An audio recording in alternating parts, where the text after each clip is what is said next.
Hello दोस्तों।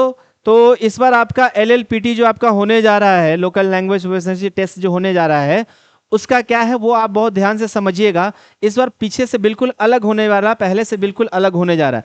क्या क्या बदलाव हुआ है उसको मैं बहुत अच्छे तरीके से आपको बताने जा रहा हूं, तो इस वीडियो को पूरा ध्यान से देखिएगा, ताकि ऐसा ना हो कि आप बिहार से हैं और भर दिए हैं तमिलनाडु से, आप महाराष्ट्र से हैं और भर दिए हैं कर्नाटका से। तो लैंग्वेज का जो दिक्कत होने जा रहा है उसका सॉल्यूशन हमारे पास है, और उस सॉल्यूशन के लिए आपको ये पूरा वीडियो देखना ही पड़ेगा। तो चलिए स्टार्ट करते हैं वीडियो को। सबसे पहले यहां पर क्या बोला गया है वो देख लीजिए।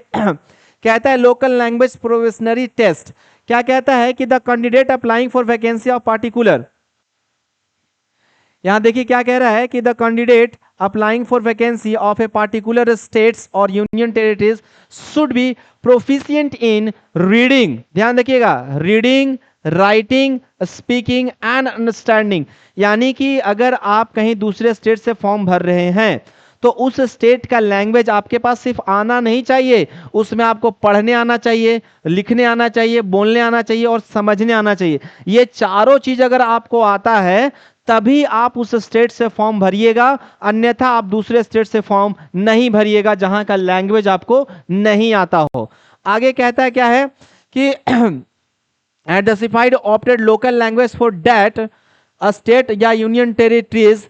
उसके बाद as per the answer 3 many may kind refer to clause H. अब देखो इसके बारे में और डिटेल जानकारी दिया है, कहां डिटेल जानकारी दिया है, क्लॉज 8 में, सॉरी क्लॉज एच में इसके बारे में डिटेल जानकारी दिया हुआ है। अब क्लॉज एच क्या है वो हम लोग आपको दिखा रहे हैं। क्लॉज एच में क्या लिखा है यह है आपका क्लॉज एच। अब देखो यहां पर क्लॉज एच में क्या क्या कह रखा है वो देख लो। यहां पर टोटल आपके पास 3 और 3 6 पॉइंट्स वो बना के कहा है। तो 6 पॉइंट्स को हम लोग बहुत बेहतरीन तरीके से अभी समझेंगे कि क्या कहता है क्लॉज एच में। क्लॉज एच में कह रहा है क्या कि the candidate applying for vacancy of particular, ये तो पीछे कहीं दे रखा है, ठीक है। आप उसी स्टेट को चुनिएगा जिस स्टेट का लैंग्वेज आपको क्या आता हो, रीडिंग करना आता हो, राइटिंग करना आता हो, स्पीकिंग करना आता हो, और उस लैंग्वेज को आप समझ पा रहे हैं, तभी आप उस स्टेट का फॉर्म भरिएगा। दूसरा कहता है क्या कि candidate has to opt one language, आपको एक लैंग्वेज चुनना है। कब चुनना है? At the time of online application, at the time of online for local language test, for local language test from the list provided for each state union territories, ठीक है। यानी कि जो आपका फॉर्म आया है तो उस फॉर्म में नीचे स्टेट वाइज दिया हुआ है, हर स्टेट का लैंग्वेज है। अब जैसे बिहार का लैंग्वेज है तो बिहार में क्या कह रखा है, अब बिहार में टोटल 3 लैंग्वेज दे रखा है। एक आपका दे रखा है इंग्लिश, एक दे रखा है आपका हिंदी, और एक शायद मैथिली करके कुछ दे रखा है, एक और लैंग्वेज, यानी टोटल 3 लैंग्वेज है। तो जब आप फॉर्म भर रहे होंगे तो ये 3 लैंग्वेज में से कौन सा लैंग्वेज आप चुनना है, कोई एक ही लैंग्वेज आप चुन सकते हैं।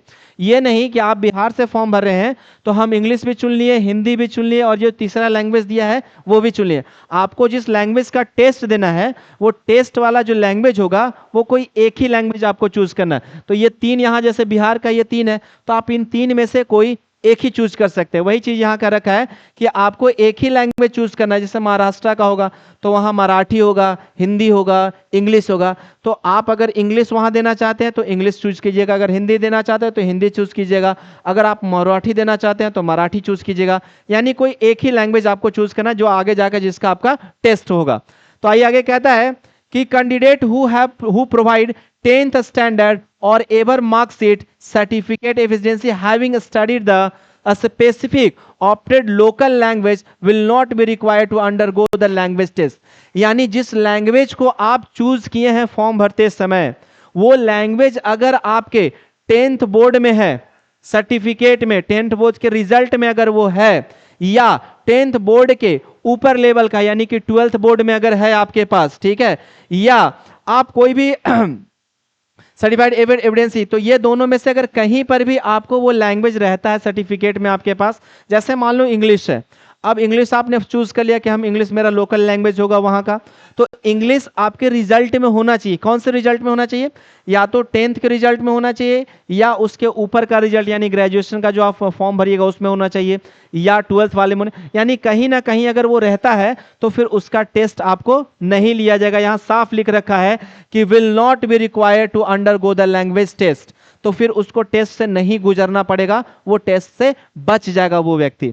आगे कहता है तीसरा चौथे वाले में कहता है the test will be conducted after qualifying the online main examination, यानी जब आपका रिजल्ट हो जाएगा, मेंस का रिजल्ट आ जाएगा, ठीक है, तब ये टेस्ट आपका होगा, उससे पहले ये टेस्ट नहीं होने जा रहा। मेंस के रिजल्ट के बाद आपका ये टेस्ट होगा। दूसरा कहता है क्या है कि provisionally allotment but before joining the bank, यानी कि आपको रिजल्ट मिल जाएगा कि आप पास कर गए हैं, आपका मेंस क्लियर हो गया है, लेकिन ज्वाइनिंग से पहले, ध्यान रखिए ये टेस्ट कब होने वाला है, रिजल्ट मेंस के रिजल्ट के बाद और ज्वाइनिंग से पहले।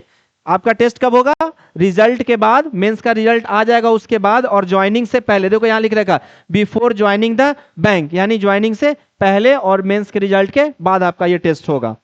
तो आइए अब इसके बाद आगे बढ़ते हैं। लास्ट में कहता है क्या, सेकंड लास्ट में, कि the test of knowledge of specified opted local language will be conducted as part of selection process. देखो यहां क्या कर रखता है कि ये सिलेक्शन प्रोसेस के तहत इसका एग्जाम होगा, एग्जाम कंडक्ट कराया जाएगा। और कहता है क्या कि आप किससे कंडक्ट करेगा, इसका कंडक्ट कौन कराएगा वो देखता है, बाय एन इंडिपेंडेंट बॉडी और by the bank and will B marks based and qualifying in nature, यानी इसका नंबर भी आपको मिलेगा। एग्जाम कौन कराएगा, या तो कोई इंडिपेंडेंट बॉडी कराएगा इसका एग्जाम, या बैंक खुद एग्जाम कराएगा। और ये जो एग्जाम होगा विल बी मार्क्स बेस्ड, यानी इसमें कुछ नंबर्स भी आपको मिलेंगे, एंड क्वालिफाइंग इन नेचर, और इसको क्वालिफाई करना जरूरी है।